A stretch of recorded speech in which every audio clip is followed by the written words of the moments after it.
네, 마켓 비하인드로 이어가 보도록 하겠습니다. 간밤에 엔비디아가 다시 한번 6% 넘게 상승 탄력을 보였고 젠슨 황 방한 소식에 따라서 한국 증시도 역시나 마찬가지로 움직이고 있습니다. 어떻게 해석을 해보면 좋을지 오늘 함께 이야기 나눠볼 텐데요. IM증권 서울금융센터의 이영훈 이사 모시고 이야기 나눠보도록 하겠습니다. 안녕하십니까? 네, 안녕하십니까? 네, 이사님 기다렸습니다.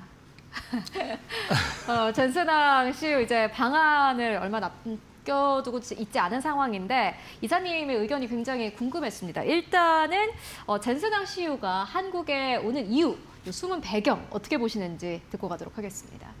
우선은 젠슨 황의 비즈니스 상으로 볼 때 메모리 쪽은 굉장히 중요하잖아요. 네. 그럼 결국 한국 방문한다는 거는 글로벌 메모리 1, 2위가 한국에 있기 때문에 그것과 관련된 부분이 분명히 있을 것 같고 그다음에 이제 최근에 계속 기사화되고 알려지고 있지만은 이제 젠슨 황이 지금 단순히 그 GPU를 넘어서 가지고 AI PC 쪽으로 확장을 하면서 CPU 쪽까지 진출을 하죠. 네.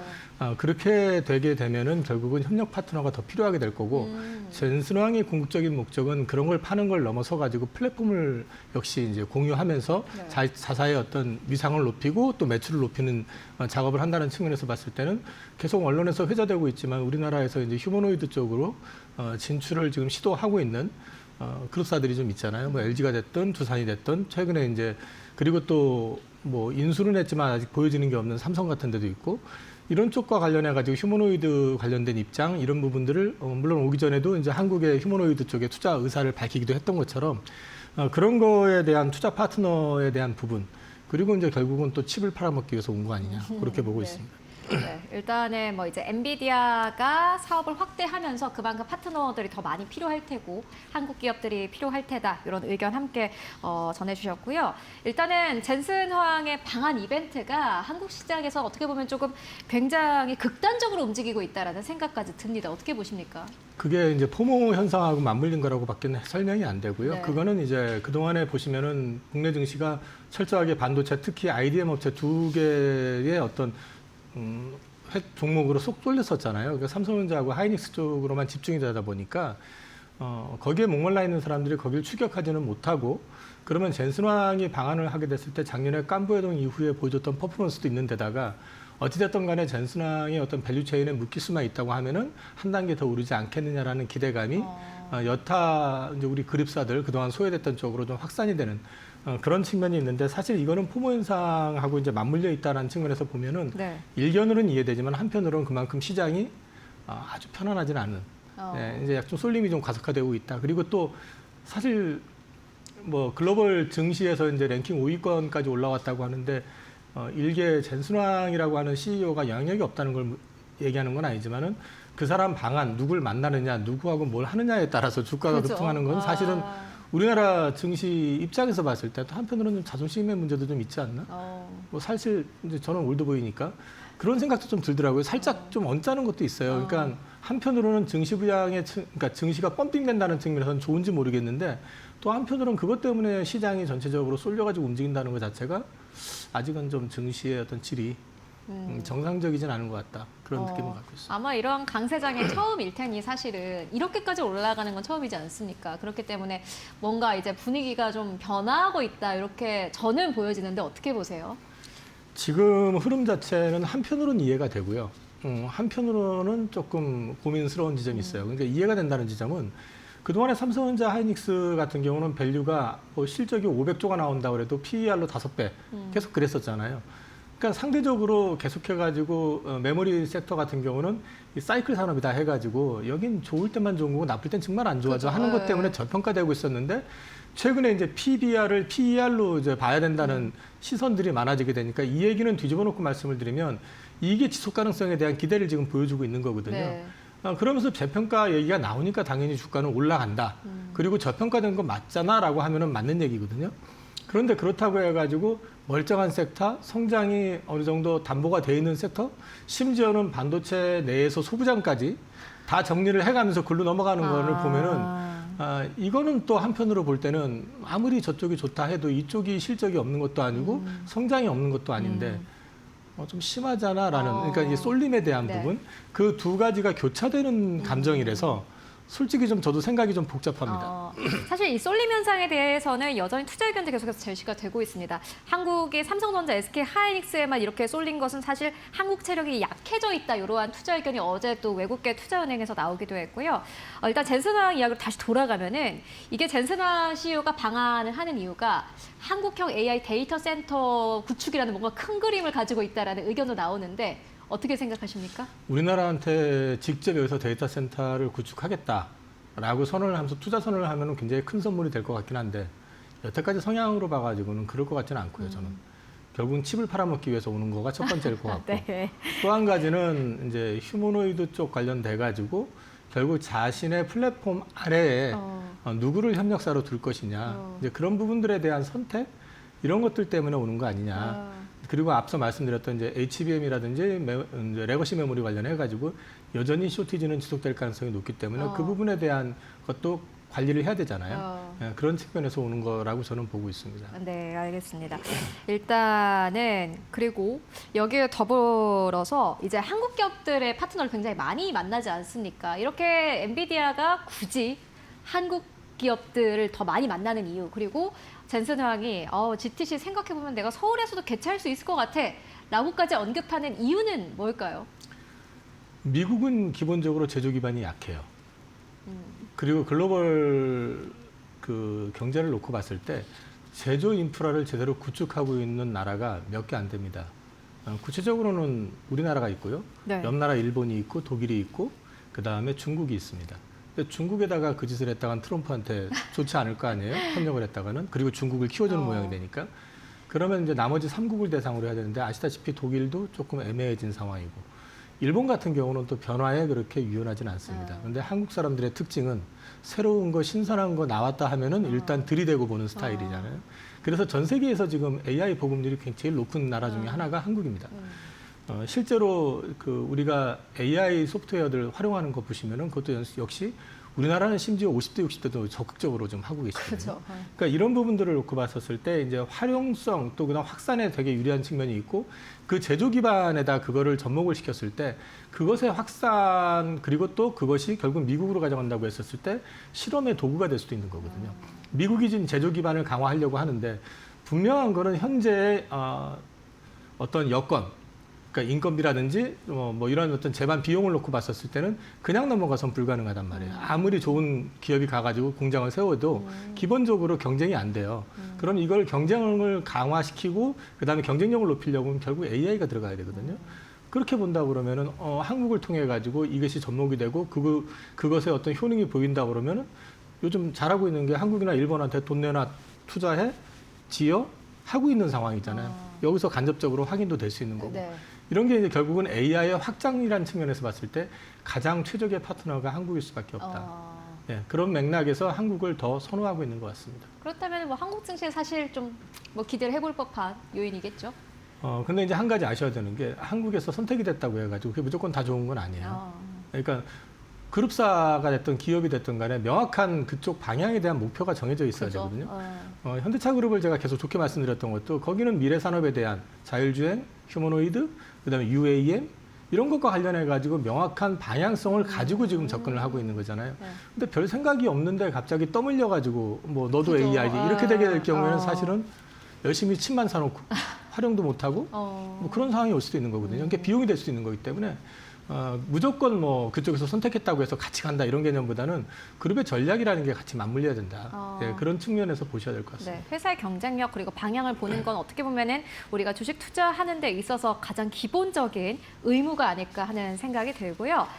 그리고 오랜만에 나온 이름이 있습니다. 바로 네이버인데요. 지금 보니까 젠슨황의 성수 삼겹살의 소주 삼소 회동에 대한 좀 기대감도 나오고 있는데 여기에서 또 약간 의문이었던 게 네이버까지 언급이 되고 있어요. 뭐 사실 AI 하면은 빼놓을 수 없는 기업이긴 하지만 어떻게 보면은 투자자들에겐 약간 잊혀졌던 기업이라고 볼 수도 있을 것 같은데 어떻게 보십니까? GPU 칩 구매 얘기가 나와가지고 네이버가 드디어 AI 쪽에 좀 더 투자를 강화하면서 뭔가를 보여주겠거니 했더니 네이버가 작년 연말 이후로 지금까지 보여줬던 행태라고 하면 이상한가요?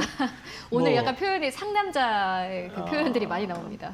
뭐 배민 인수하겠다, 뭐 온라인 유통 강화하겠다, 뭐 이런 쪽이었었지 AI 쪽에는 보여주는 게 아무것도 없었잖아요. 그러니까 실망을 했던 거죠. 사실은 AI 그때 깐부 회동을 하고 난 다음에 그때 회동했었던 당사자들은 물론 칩 관련된 회사하고 현대차그룹이었기 때문에 그쪽은 뭐 당연히 퍼포먼스가 좋았다라고 할 수 있지만은 네이버 하면은 사실 우리나라의 대표적인 IT 회사였었고 네. AI 확장 가능성에 대한 기대감을 누구보다 갖고 있었던 회사인데 보여준 게 전혀 다른 방향으로 보여줬잖아요. 그래서 실망을 했었고 시장에서 사실 좀 버려지다시피 했는데 엔비디아 젠슨 왕이 돌아온다니까 혹시나 하고 쳐다봤고 젠슨 왕이 어저께인가 네이버를 이제 오래된 그 데이터 센터 쪽으로의 어떤 파트너로서 언급을 했거든요. 그래서 사실 그 내용만 보고 보면 고객사 관리자 측면에서 코멘트한 느낌이 더 강해요. 그런데 어쨌든 만나게 된다 그러면은 이제 이혜진 의장인가요? 그분도 나오실 거고 그럼 거기서 또 뭔가 얘기가 만약에 구체화돼 가지고 AI 쪽이든 휴머노이드 쪽이든 AI 쪽을 접목시킬 수 있는 어떤 부분에 대해서 좀 구체적인 언급이 나오고 방향이 제시가 된다 그러면 그건 또 다른 기대감을 가져갈 수 있다. 그리고 돌아보시면 요번에 그 젠슨 왕이 온다고 했을 때 주가 급등했던 회사들의 공통점이 있습니다. 그동안 시장에서 별로 관심을 안 가졌었던 회사들입니다. 그건 또 다른 기대감의 발로 이제 발현이 된 거고 또 그 다음에 거기서 뭔가 진짜 구체적인 게 나온다 그러면 역시 또 밸류 재평가의 근거가 될 수 있다는 측면에서 이번에 어떤 이제 만나는 게 중요한 게 아니라 만나고 난 뒤에 어떤 내용들이 나오느냐 그게 더 중요할 것 같습니다. 네, 알겠습니다. 결국에는 이제 젠슨 왕이 방한을 해서 여기서 만나는 기업들이 어떻게 젠슨 왕과 구체적인 이야기를 나누는지 또 약속을 어떻게 하는지를 잘 보셔야 되는 게 중요해 보입니다.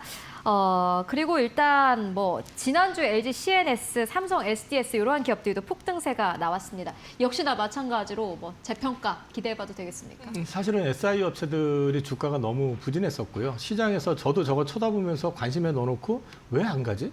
이런 생각을 계속 했었거든요. AI 쪽 산업이 커지는 분위기라고 그러면 데이터 센터 비즈니스를 하고 있고 이런 쪽과 관련해 가지고 가장 앞 첨단에 있는 우리나라 주요 그룹사 계열사인데도 잘 퍼포먼스가 없었는데 갑자기 급등을 했거든요. 그래서 지금 제가 목표 주가라든지 아니면 증권사 리포트를 좀 혹시라도 급하게 따라붙는 게 있나 봤더니 급하게 리포트를 낸 쪽에서 목표 주가가 지금 주가보다 낮습니다. 그러니까 그만큼 지금 시장에서 기대했던 것보다 많이 올라와 있다는 얘기고요. 근데 이거는 역시 마찬가지로 지금 뭐 LG가 됐든 삼성이 됐든 이런 쪽에서 향후에 이 젠슨 왕 미팅 이후에 뭔가 방향성 제시가 조금 더 구체화된다 그러면 거기에 대한 또 다른 기대감은 있을 수 있지만 단기적으로는 지금 애널리스트 모두가 부담을 느끼고 있는 가격대다. 그런 측면은 좀 고려하셔야 될 것 같아요. 네, 알겠습니다. 그리고 이제 또 한 가지 이야기 빼놓을 수 없는 게 원전이 될 것 같은데요. 두산 에너빌리티가 유럽의 SMR 시장에 진출한다라는 소식이 있었습니다. AI와 원전도 역시나 마찬가지로 빼놓을 수 없는 연결고리지 않습니까? 지금은 어쨌든 원전에 대한 사실은 뭐 기대감, 관심 자체가 다른 섹터에 비해서는 현저히 낮아진 상황이에요. 어떻게 보십니까? 지금은 반도체하고 휴머노이드 빼고는 다 안 좋습니다.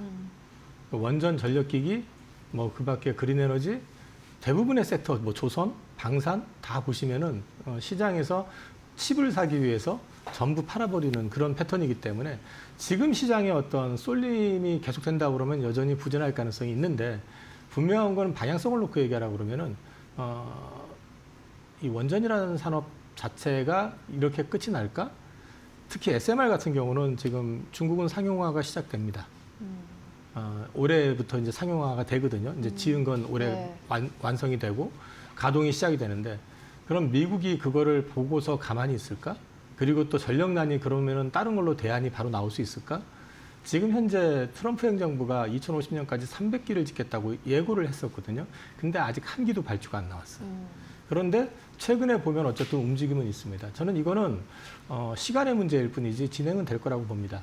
그리고 그 과정에서 주기기를 생산하고 있고 가스터빈을 생산하고 있는 뭐 두산 에너빌리티라든지 우리나라의 주요 원전 업체들 같은 경우는 미국이 직접 그러니까 짓거나 이런 데에서 되게 약하거든요. 특허만 가지고 있는 나라라고 보시면 됩니다. 그런 맥락에서 본다 그러면 우리나라 업체들이 이렇게 마냥 소외되는 거는 지금의 시장의 특징일 뿐인 거지 이게 뭐 원전 끝났다 이렇게 얘기하는 건 아니다라고 저는 생각합니다. 네, 원전 사실 이제 원전 관련 업종이나 뭐 종목들 이야기하면은 많은 분들이 왜 안 가냐 이렇게 생각을 하시는 분들도 꽤 많습니다. 그런데 일단은 뭐 지금 쉬어가고 그 방향성 자체는 어쨌든 간에 좀 깊게 생각을 해볼 필요가 있다. 가고 있는 방향은 맞다라는 의견 함께 전해주셨습니다.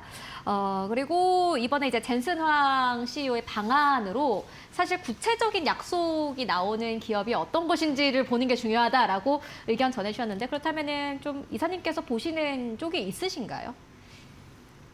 좀 막연한데요. 일단 우리나라 주요 기업들은 지난번에 구매를 다 했다고 보는데 네. 지금 최근에 주가 흐름이라든지 방향성을 놓고 보면 데이터 센터 쪽에 비즈니스를 하고 있고 또 휴머노이드에 좀 진심인 기업은 LG가 남아 있기는 합니다.